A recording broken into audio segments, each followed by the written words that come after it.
Hello, everyone, and welcome back to the series of stories and incidents that I share with you from around the world so that we can learn from them, so that we can imbibe the learnings that we can take away from these incidents. And today's incident is from 1711. It was the time of Spanish War of Succession. And during this time, whole of the Europe had tense relationships with each other. So each and every country wanted to attack each other, wanted to sabotage somebody's leadership. Things like these were going on. And during these times, England wanted to attack France. And the head of the English army was the Duke of Marlborough.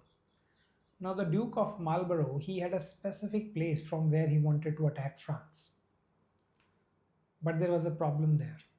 There was a fort, a big French fort there, and there were only a handful of soldiers inside it, but those were enough to know when England was attacking, and they could have easily warned others. So he wanted to destroy this fort because if that fort is destroyed, then he can maintain an element of surprise and he can attack France at his own will, at his own time. But if he destroys the fort himself, then it will itself be a declaration of war. So there will be no element of surprise. So what to do? Well, he had a plan.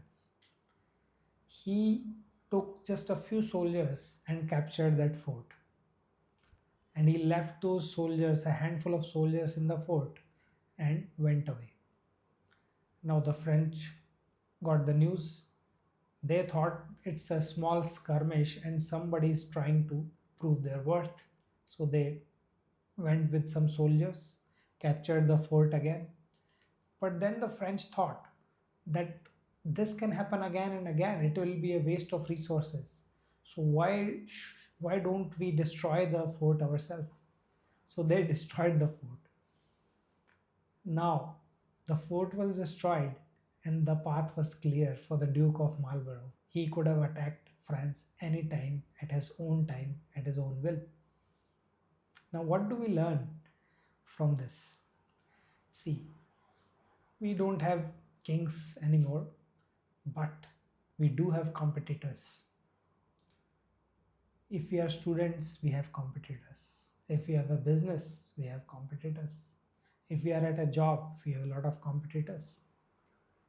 So, if you want to do something, if you want to maintain an element of surprise in your act, then do something like this, where the competition will not even know what you are up to. You call it smoke and mirrors, you call it anything, but do something to distract them from the real thing that you want to do.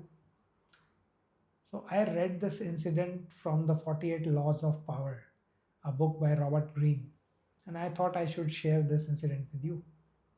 If you like this incident, if you like stories like this, please do comment. And if you don't like, please do comment that so that I can improve what kind of stories I should share with you.